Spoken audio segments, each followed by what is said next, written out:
Hello, this is Kate Stillman with yogahealer.com, and I'm here with one of my students from the Living Ayurveda course, Jane Supercoli. And you had posted a question on the Living Ayurveda forum about your kid and breathing. So why don't you just give everybody an idea of what was going on, and then we'll get into what you did to make it better. Sure. Well, okay. Well, with my son, he seems to be an anxious little guy. And so he was having problems going to the bathroom, pooping. So I tried thinking about different things that we could do. And I started thinking about labor breathing. And that was one thing that people were mentioning with the breath. The breath is what people were mentioning. So because he was he would refuse to go poop, and it had been a few days, right? yes. Yeah. Okay. Yeah, he would actually panic. He would get to the point of he would clench right up. Like he would not let any of that downward movement happen at all. And how old is he? He's 5. Okay. Yeah. And is this a reoccurring pattern, or this just kind of came out of nowhere? This came out of nowhere. We have never had any problems at all in our house with kids pooping at all. So this was really new for my husband and I. We didn't know what to do. We didn't know what to do. So you posted on the forum. And Yes. on the forum, other people in Living Ayurveda course and some of the other yoga health coaches in there, they said, like, work with breath, Yes. right? And see if we can get more energy moving down. Yes. And so when they said the breath, one thing that came to mind was when I was in labor, how the midwives had commented when I had my last baby, they're like, you didn't even you breathed her out. And I attest that to my yoga practice and breath work and everything. And so I thought, okay, well, let's try this with my little guy. So when he was really panicking, my husband and I were really focused on getting him to get the breath down low and slow. And that was the one thing, was just keeping his voice low, because as he got really when you get, that's all up in the head. So getting him to try to concentrate that energy down.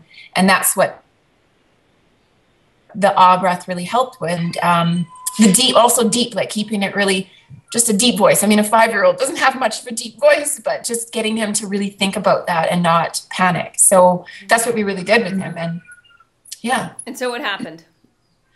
So he actually, when we did that, we could see a difference in him. His breathing rate decreased. He also he started to relax a little bit more. And then the other thing too that I brought to his attention was, I'd say, okay, Aiden, because his lips are pursed. And so that's a sphincter, right? His mouth is all pursed up because so if it's tight here, it's tight down there. And so I would get him to kind of do like a duck lips.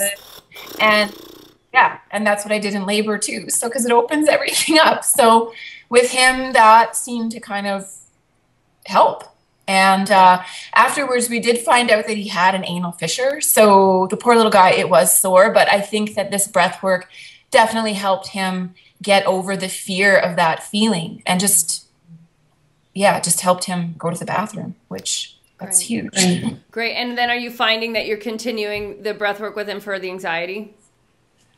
Yes, when he does get anxious, that's one thing that we try to do, is get him to breathe. He is our little guy that does get a little bit worked up about things. And so we do have to remind him to breathe.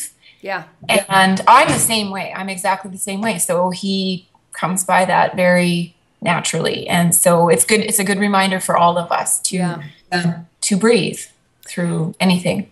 And I recommend that you just schedule that into your mornings, maybe before eating.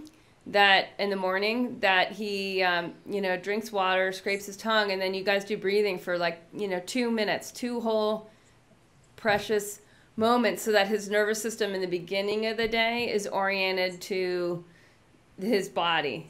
Yeah. Right? Yeah. Yes. And then at the end, when you're going to sleep when he's going to sleep at night, again, like just laying down and hands on belly and just inhaling, making his belly puff out, and exhaling and bringing it in, and that you're just training into him that's normal. Yes. Yeah. Great. So I'd love to hear too, Joy, in terms of in Living Ayurveda, how we're studying prana and apana and the different ways, the vayus. work. Does it make more sense, like in a really practical understanding for you from this experience? Oh, definitely.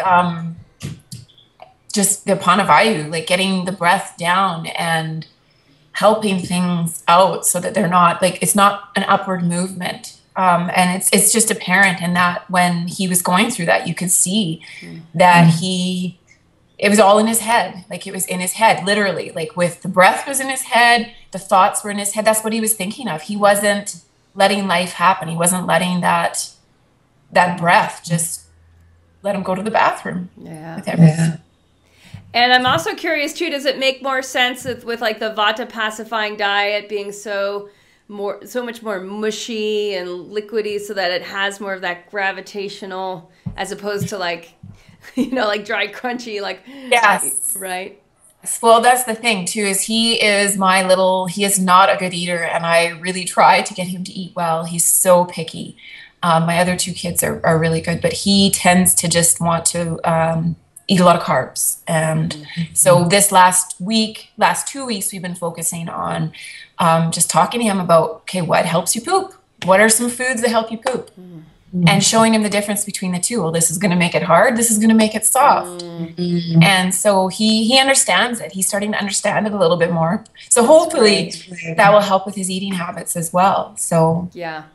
What an advantage too for your whole household to be learning this as the kids are growing up and knowing that. I know I'm just pointing out that cause and effect. It's just it's so powerful to grow up with parents that have that awareness. One suggestion, will he do like the stewed apples or the stewed fruits for breakfast? Because that's amazingly laxative for kids. Well, really in adults too. What I'm going to try with him, he'll eat raw apples. Yeah. But what I was thinking of having him do, I have a nice apple peeler that's really cool and it spiralizes everything, and he thinks it's really neat. So I was thinking, well, let's make it into a fun thing, like where he actually makes it. He adds the spices. And so that's kind of how he works, is it empowers him and it makes him feel like, oh, I own this. This is mine.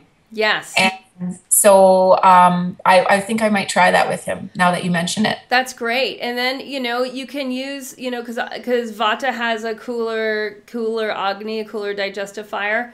And the nose as the sense organ relates to earth element or anus as an organ of action, right? Which is like, that's what we want. We want them to get grounded in that way. So even having them like smell cardamom or smell cinnamon or smell ginger, and which one do you want to add just a tiny pinch to your oatmeal? Because then it gets him smelling, and smell is very grounding as well. Yeah. Well, sorry, no, he's a kid that notices smells, especially if in his mind it doesn't smell good, he instantly like plugs his nose. So I really would like to get him noticing more of those things, like you said. So well, I'm so happy to hear how you're learning through the course and how it's advantaging your kids and your family routines. It's really beautiful. So thank you so much for sharing this with everybody. I very much appreciate it. And I know some people out there listening will be like, oh my gosh, this is great. I Googled my kid won't poop and I got to watch this, and now we're using the ah breath, and now we're breathing more consciously, and we're relaxing our nervous system, and we're using some different foods, and I'm sure it'll be very helpful. So thanks so much, Jan. Yes, thank you.